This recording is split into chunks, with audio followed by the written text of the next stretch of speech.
지난 시간에 예수님의 12제자라는 제목으로 말씀을 살펴봤습니다. 예수님이 12제자를 부르신 것은 바로 영적인 이스라엘의 회복을 염두에 두신 것이라고 말씀을 드렸습니다. 이렇게 새롭게 회복된 이스라엘의 사명은 바로 열방의 제사장이라는 그런 사명입니다. 그리고 주님은 추수할 일꾼을 보내주시도록 기도를 하신 대로 또 그 제자들을 추수할 일꾼으로 보내셨습니다.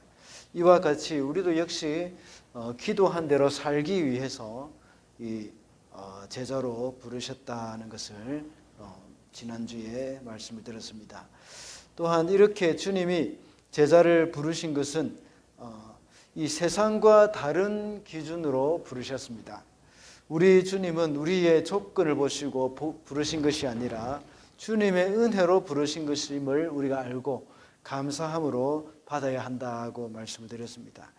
오늘 본문에서는 예수님이 제자를 부르시고 이 파송 설교를 하시는 부분입니다. 파송 설교의 앞부분이라고 할 수 있습니다. 제가 선교사로 파송을 받아서 나갈 때에 우리 교단 선교부의 본부장님이 이 설교를 해주셨습니다. 그때 설교가 아직도 기억에 납니다. 이 성경 본문은 사도행전 10장이었습니다. 베드로가 기도하는 중에 이 하늘에서 부정한 짐승이 내려오면서 그것을 잡아먹으라고 하는 그런 내용이었습니다. 이 말씀을 하면서 우리 본부장님이 저에게 하시는 말씀이 이 파푸아뉴기니는 식인종이 많은데 우리 황보 선교사는 가서 식인종에게 잡혀 먹지 말고 황보 선교사가 그 온 가족이 그 식인종을 잡아 먹으십시오 하고 말했습니다. 이 말이 하나님이 베드로에게 환상을 주시면서 이 잡아 먹으라고 하신 것은 이방인에게 복음을 전하라는 것이죠. 그들이 부정하게 여기는 그 짐승들을 안 먹었는데 그것을 잡아먹으라 이렇게 함으로써 이 유대인들이 부정하게 여기는 이방인들을 그들을 맞아들이고 그들에게 복음을 전하라 하는 그런 말이었습니다. 그래서 그 말도 역시 그 본부장님의 말씀도 역시 우리가 그곳에 가면 그 파푸아 뉴기니 사람들에게 복음을 전하라 하는 그런 의미였다는 것입니다.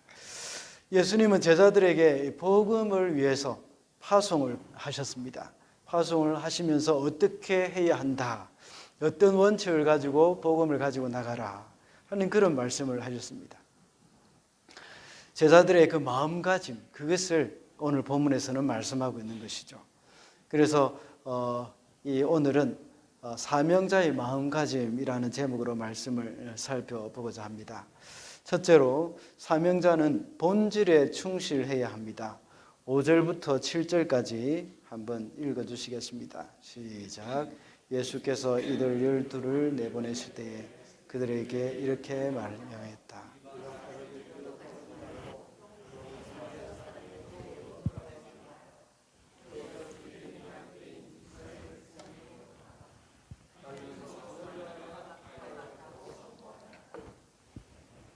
아멘.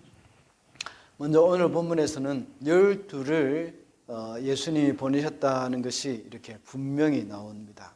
이 12 제자를 누가 보내셨는가 하면 바로 예수님이 보내셨다는 겁니다. 제자들이 세상에 나가는데 이 누가 나를 보냈는지 이것을 알지 못한다고 생각할 때 그것은 무엇을 해야 할지 알지 못하는 것과 마찬가지입니다. 그리고 어디로 가야 할지도 역시 알지 못하는 겁니다. 예수님의 12 제자들은 예수님으로부터 보내심을 받아서 어디로 가야 할지도 알고 있었습니다. 그리고 가서 무엇을 해야 할지도 알았습니다. 그들은 이스라엘 백성에게 보내심을 받았습니다. 그리고 천국의 복음을 전하도록 보냄을 받은 것입니다. 이렇게 예수님은 제자들을 보내면서 가장 본질적인 것을 먼저 말씀하신 것입니다. 이 사명자는 이 본질을 잊어서는 안 됩니다. 먼저 사명자인 우리는 예수님으로부터 보냄을 받았다는 것을 기억해야 합니다. 제자들은 예수님으로부터 보냄을 받았기 때문에 예수님이 시키는 일을 하게 되었습니다. 만약에 바리새인이나 서기관에게 보냄을 받았다면 그들이 시키는 일을 하지 않았을 것입니다. 성경 본문에도 역시 바리새인과 서기관들에게 보냄을 받은 사람이 예수님께 와서 예수님을 시험하는 그런 일들이 참 많이 있었지 않습니까? 사도 바울이 회심하기 전에 그는 제사장에게 보냄을 받았습니다. 그래서 그는 이 그리스도인들을 잡아서 옥에 가두고 죽이기까지 했다는 것입니다. 그러나 다메섹으로 그리스도인들을 잡으러 가는 도중에 부활하신 예수님을 만났습니다. 그리고 더 이상 대제사장의 보냄을 받은 자가 아니라 예수님으로부터 보냄을 받은 자가 되었습니다. 그래서 완전히 다른 일을 하게 된 것이죠. 처음에는 예수님을 믿는 사람을 죽이는 일을 하였지만 이제는 예수님을 전하는 사람이 되었습니다. 우리도 역시 주님으로부터 보내심을 받은 사람이라는 사실을 우리가 알아야 합니다. 비록 우리가 직장에서 일을 하거나 또 사업터에서 일을 한다고 하더라도 주님이 나를 여기에 보내셨다는 사실을 기억할 때에 우리가 일하는 태도가 달라진다는 겁니다. 만약 누가 나를 이곳에 보냈는지 알지 못한다면 우리는 너무나도 무너지기가 쉽습니다.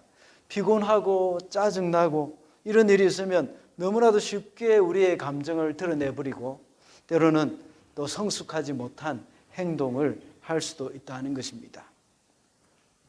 그리고 주님은 제자들을 이스라엘 백성에게 보내셨습니다.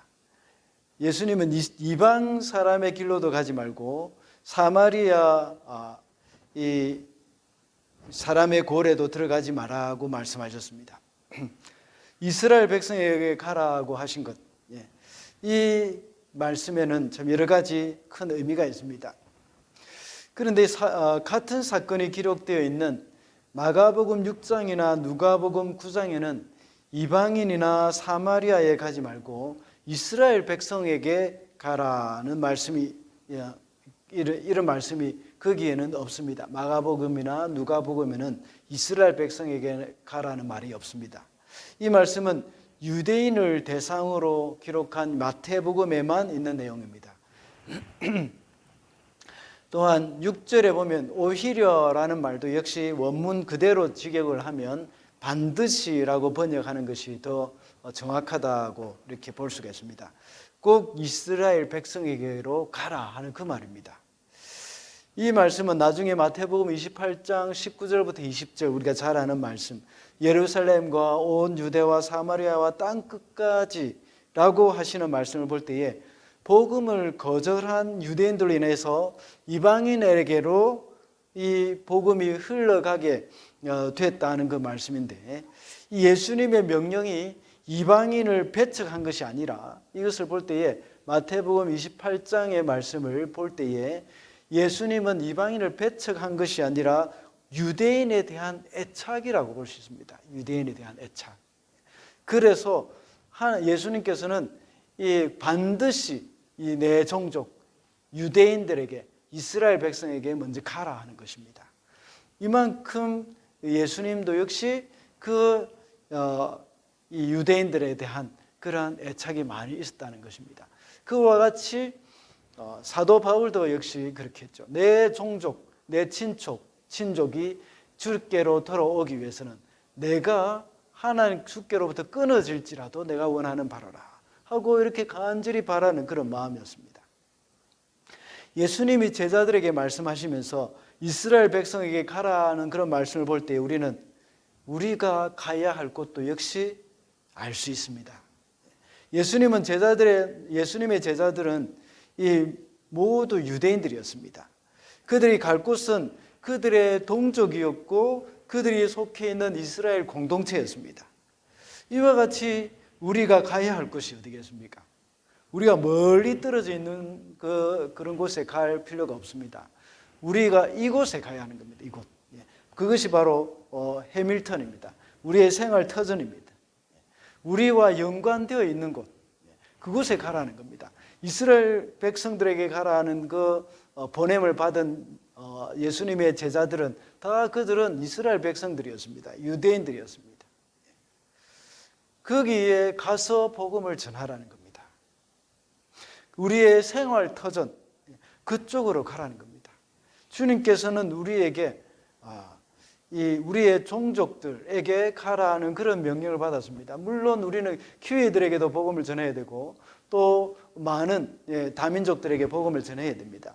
그러나 우선적으로 우리가 전해야 할 대상은 바로 한국 사람들입니다. 우리가 늘 접하는 한국 사람, 우리의 생활 터전 가운데서 우리가 살고 있는 이웃들, 이런 사람들에게 가야 한다는 겁니다. 주님은 우리를 해밀턴으로 보내셨습니다. 우리가 살고 있는 이 땅, 바로 해밀턴입니다. 그곳으로 가야 한다는 겁니다. 해밀턴에 사는 우리에게 주님은 멀리 오클랜드로 가라고 말씀하시지는 않습니다. 그리고 우리 가정으로 보내셨습니다. 우리의 가정에서 천국을 맛보게 하시는 것입니다. 우리는 우리 가정에 보내셨지 남의 가정에 보낸 것이 아닙니다. 남의 가정에 보내셔서 거기에서 그 가정의 천국을 이루라고 이렇게 하시지는 않습니다. 그리고 우리는 무엇 때문에 보냄을 받았는가도 여기서 본질적으로 우리가 알고 있어야 됩니다. 바로 하늘나라가 가까이 왔다는 말씀을 선포해라는 겁니다. 이것은 예수님께서 선포하신 내용이었습니다. 또한 세례 요한 역시 그대로 이 말씀 그대로 선포했습니다. 이것을 우리에게도 맡기셨습니다. 예수님께서 하셨고 세례 요한도 했던 그 일들을 우리에게도 맡기신 겁니다. 그 예수님의 제자들에게도 맡기셨습니다. 이렇게 우리가 선포할 내용도 역시 주님이 주셨습니다. 우리가 이 땅에 있는 것은 주님이 보내셨기 때문인데 무엇을 위해서 보내셨는가 하면 바로 복음을 위해서 보내셨다 하는 것입니다. 이것이 바로 본질입니다.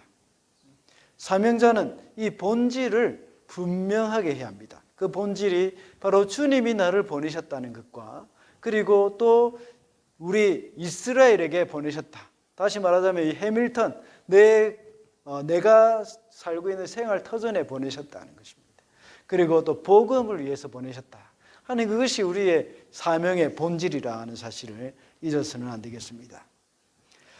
둘째로 사명자는 하나님만 의지해야 합니다. 9절과 10절을 읽어주시겠습니다. 시작. 전대에 금화도 은화도 동전도 넣어 가지고 다니지 말아라. 유행용 자루도 속옷 두 벌도 신도 지팡이도 지니지 말아라.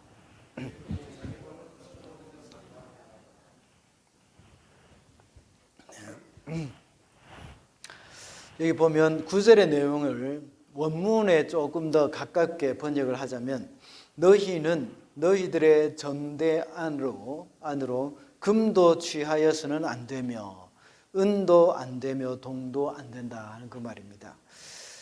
여기서 말하는 취하다, 전대 안으로 금도 취하여서는 안 되며 하는 그 말은 주로 취하다는 이 말이 좀 불이하게 부정적으로 취한다는 그 말입니다. 그 의미입니다.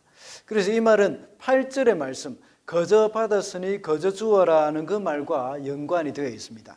따라서 그 뜻을 복음을 전하는 것에 대한 보답으로 불이하게 어떤 대가를 바라거나 받아서는 안 된다는 겁니다. 8절의 말씀이 그렇게 되어 있죠. 거저 받았으니 거저 주어라. 그것과 연결이 되어서 복음을 전하고 치유하고 또 이렇게 낫게 해주는 그 대가로 그것을 받지 말라는 것입니다.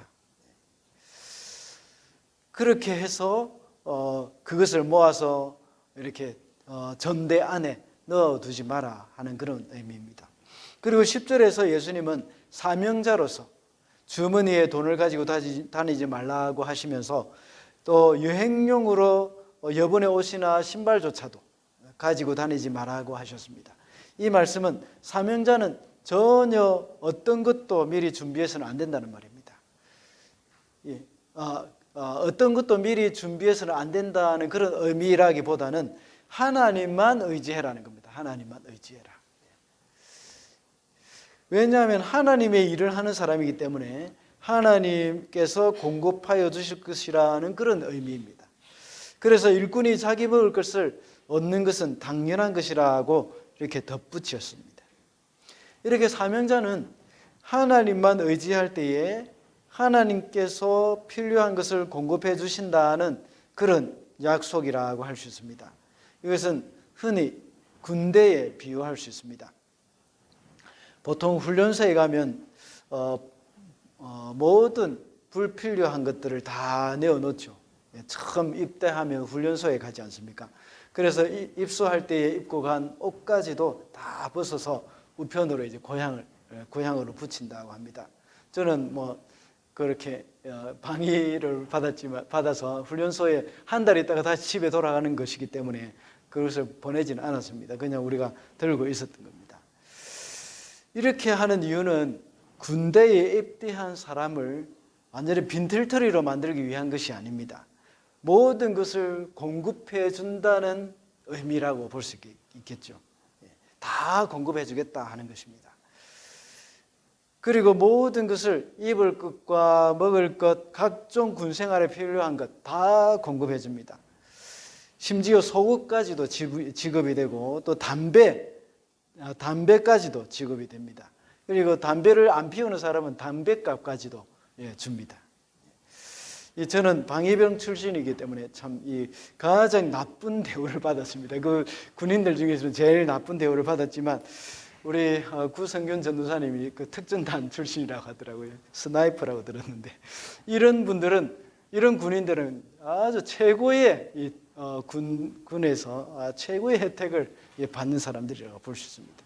왜냐하면 아주 중요한 임무를 띠고 있고 또 많은 생명의 위협들이 많기 때문에 그렇습니다.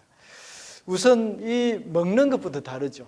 이런 사람들은 당연히 군복도 다르고 아주 중요한 임무를 수행할 때 장비라든지 이런 것도 아주 많이 다릅니다.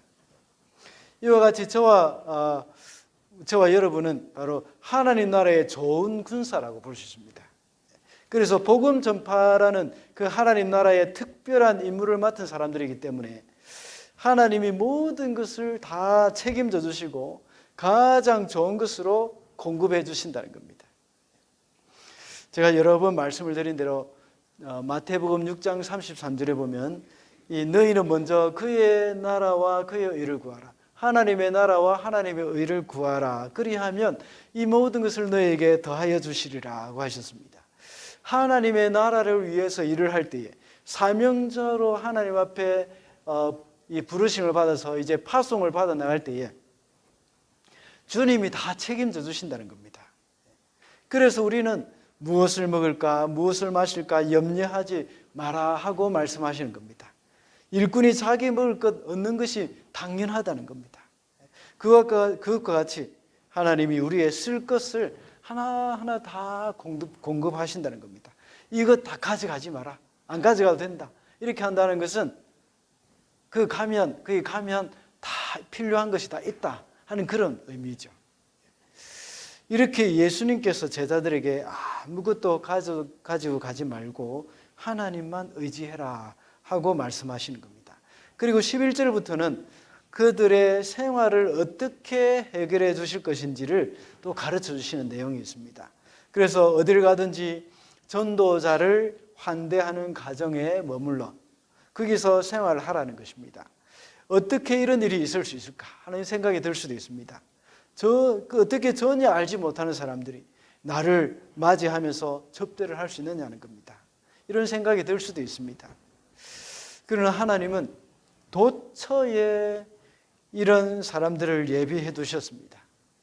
제가 청년 때 예수전도단이라는 그런 선교단체에 소속되어 있었습니다.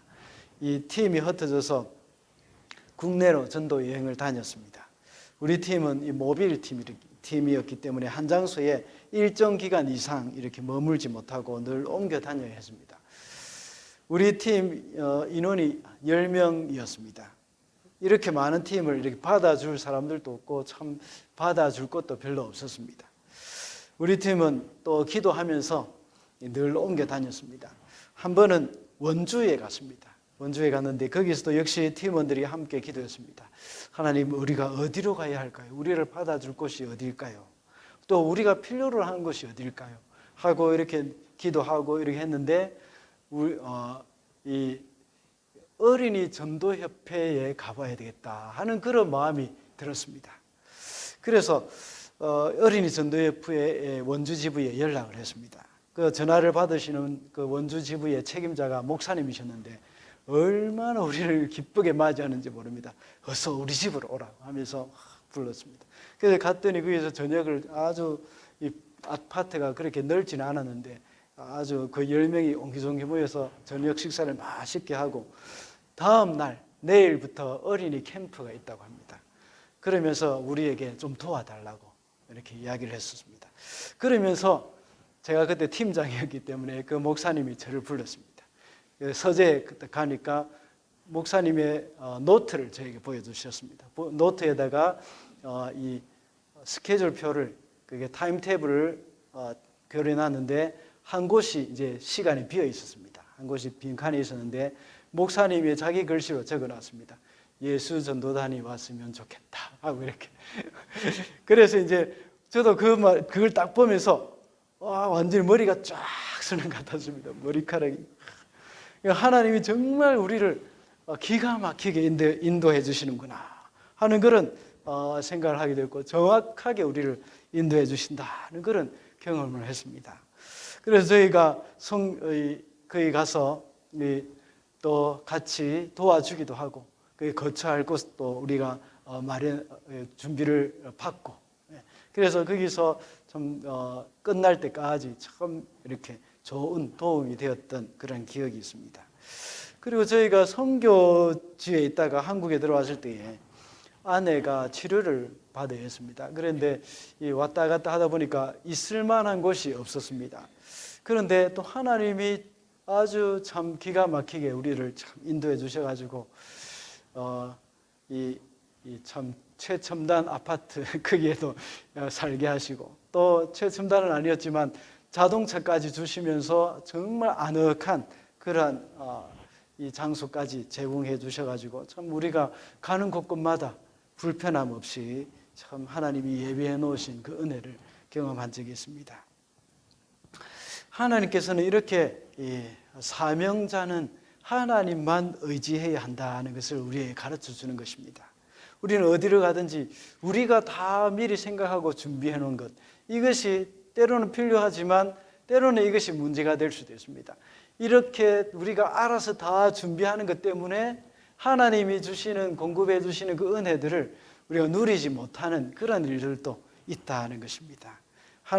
예수님께서는 제자들을 보내시면서 바로 사명자는 하나님만 의지해야 한다는 것을 여기서 말씀해 주고 있는 것입니다. 마지막으로 사명자는 화평케 하는 자입니다. 화평케 하는 자임을 알아야 합니다. 이게 제가 다른 것을 이렇게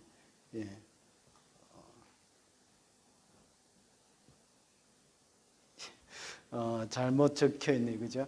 사명자는 바로 화평케 하는 자라는 사실을 기억해야겠습니다. 12절과 13절인데 여기 적혀 있네요. 다 같이 한번 읽어보시겠습니다. 시작. 너희가 그 집에 들어갈 때에 평화를 빈다고 인사해라. 그래서 그 집이 평화를 누리기에 알맞으면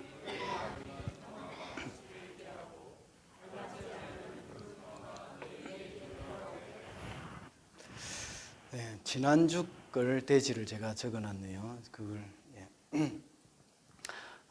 어쨌든 마지막 대지 세 번째는 사명자는 화평케 하는 자임을 알아야 한다고 하는 것입니다.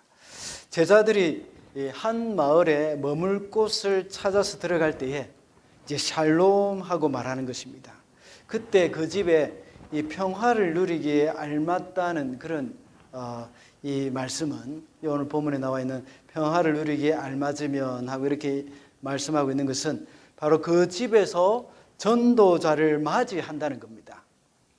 이렇게 인사를 하는 것은 그 집 주인에게 복음 전파를 위해서 그 집에 거할 수 있는지 묻는 의도가 있다는 겁니다. 이에 대한 집주인의 대답은 제자들이 주는 예수 그리스도의 평안, 그것을 받게 될 것인지 아닌지, 그것을 결정하는 것이 되는 것이죠. 그것을 받아들이는 사람은 복음을 받아들이는 사람이 됩니다. 예수님도 역시 갈릴리 사역에서 한 거점을 가지고 사역을 하셨습니다. 가브나움에 있는 베드로의 집이었죠.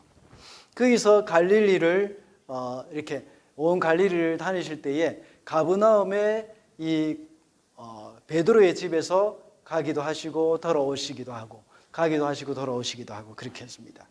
또 갈릴리를 떠나서 유대 땅으로 왔을 때는 어디에 있었겠습니까? 베다니에 있는 나사로의 집에 주로 많이 있었습니다.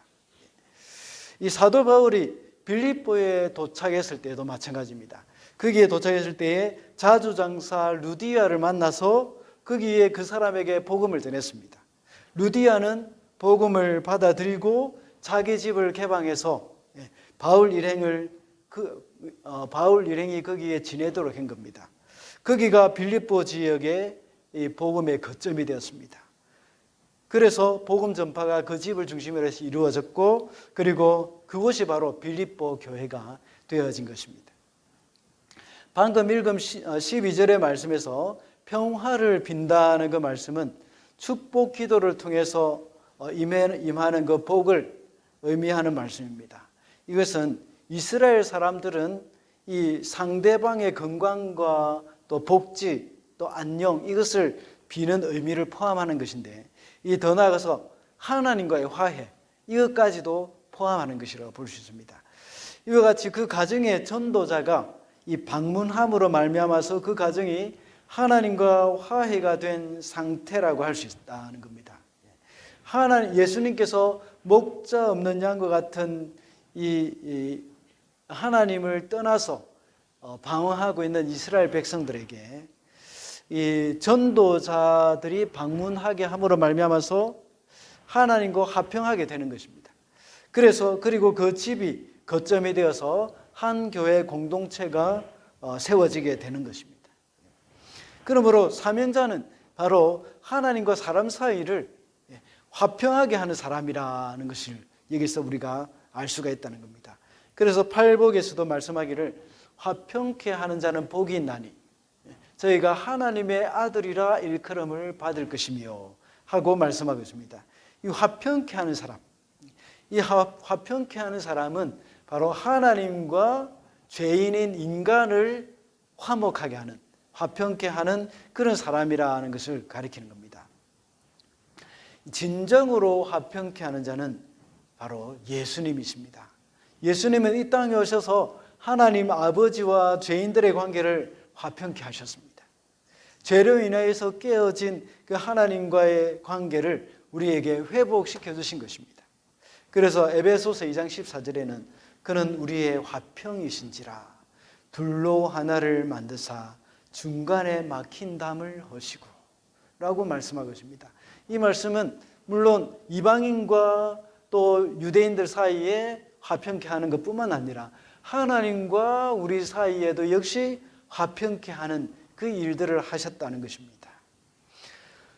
주님은 이 땅에 오셔서 하나님과 우리 사이를 화평케 하시기 위해서 온갖 수모를 다 당하셨습니다. 그리고 십자가의 희생을 당하셨습니다. 지난주 새벽기도 때에 말씀드린 적이 있습니다. 침묵할 때와 말할 때, 이럴 때 예수님은 이 어느 때에 침묵해야 할지 어느 때에 말을 해야 할지 잘 아셨다는 겁니다. 예수님은 자신을 위해서 말할 때에는 침묵하셨습니다. 예수님은 당신은 자신을 변호하기 위해서 얼마나 말을 조율 있게 잘 하실 수가 있었겠습니까? 얼마나 성경적인 지식을 가지고 또 이들의 불법적인 그 재판에 대해서 지적을 할 수 있었겠습니까? 그렇지만 예수님은 침묵하셨습니다. 왜냐하면 하나님과 우리 사이를 화평케 하기 위해서였습니다.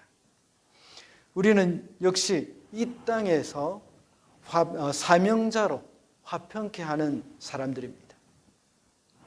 죄로 인해서 하나님과 멀어진 이 땅의 사람들과 하나님 사이를 화평케 하는 자들이 되어야 합니다. 우리는 항상 복음을 전하는 것은 당연한 일입니다. 그래서 열심히 하나님의 나라가 가까웠다고 선포를 해야 합니다. 그러나 우리는 또 복음을 위해서 예수님처럼 침묵해야 할 때도 있다는 겁니다. 때로는 내가 주장할 것 다 하고 싶을 때도 있습니다. 그리고 나의 억울함을 사람들에게 알리면서 스스로를 변호하고 싶을 때도 있습니다. 그렇지만 이것 때문에 화평케 하는 직무를 감당하지 못한다면 우리는 참아야 합니다. 침묵을 지켜야 합니다. 우리가 토론해서 승리했다고 해서 사람들은 우리의 주장이 맞다고 수긍하면서 참 우리를 존경해 주지 않습니다. 토론해서 승리해봐야 이것은 잘하면 본전입니다. 사람들은 돌아서서 욕합니다. 예수쟁이들은 참 말은 잘해. 말로는 못 당해. 이런 말을 합니다. 예수쟁이들은 다 저래. 조금도 손해를 안 보는 놈들이야 하면서 이렇게 막 돌아서서 욕합니다. 이런 사람들이 우리의 모습을 보고 참 은혜를 받아서 주님께 돌아올 수가 없습니다. 어떻게 되면 이렇게 사람들은 이렇게 되면 우리는 화평케 하는 자가 아니라 화평을 방해하는 자가 될 수가 있습니다. 우리가 그리스도인이라면 화평케 하기 전에 먼저 화평을 방해하는 자가 되지 말아야 하는 겁니다. 그래서 우리는 늘 항상 때로는 우리가 복음을 전하고 화평을 전해야 하는 그런 것이 당연한 것이지만 우리는 중요한 것은 우리가 복음을 전하는 사람으로서 화평을 방해케 하는 그런 사람들이 되어서는 안 된다는 겁니다. 그래서 우리의 삶의 그 자국마다 예수 그리스도의 자국을 남겨야 하는 겁니다. 우리의 이기적인 발자국을 남기는 것이 아니라 바로 예수 그리스도의 자국. 화평케 하기 위해서 침묵을 지키면서 자신의 모든 것을 내어두셨던 그 예수 그리스도의 발자취, 그 발자취를 따라가는 자가 바로 화평케 할 수 있는 사람들입니다. 말씀을 맺겠습니다. 오늘은 사명자의 마음가짐이라는 제목으로 말씀을 살펴보았습니다. 우리는 모두가 이 땅에 믿지 않는 사람들에게 복음을 위해 보냄을 받은 그런 사명자들입니다. 사명자는 우리를 이 땅에 보내신 분이 바로 주님이라는 사실을 우리가 인식을 하면서 본질에 충실해야 하고 하나님만 의지해야 한다고 했습니다. 그리고 사명자는 화평케 하는 자라고 했습니다. 우리는 복음을 위해서 이 땅에 보냄을 받았습니다. 복음은 예수님을 가리킵니다. 이 복음을 말로 전하는 것은 사람들을 그렇게 잘 받아들이지 않습니다. 사람들은 복음을 전하는 사람들이 복음으로 살아가는 것을 볼 때에 주께로 돌아오는 그 일들이 더 많아집니다. 예수님을 전하는 사람이 예수님처럼 살아야 한다는 겁니다. 그래서 이 땅에서 화평케 하는 사람으로서 사명을 잘 감당하게 되는 그런 저와 여러분이 되시기를 바랍니다.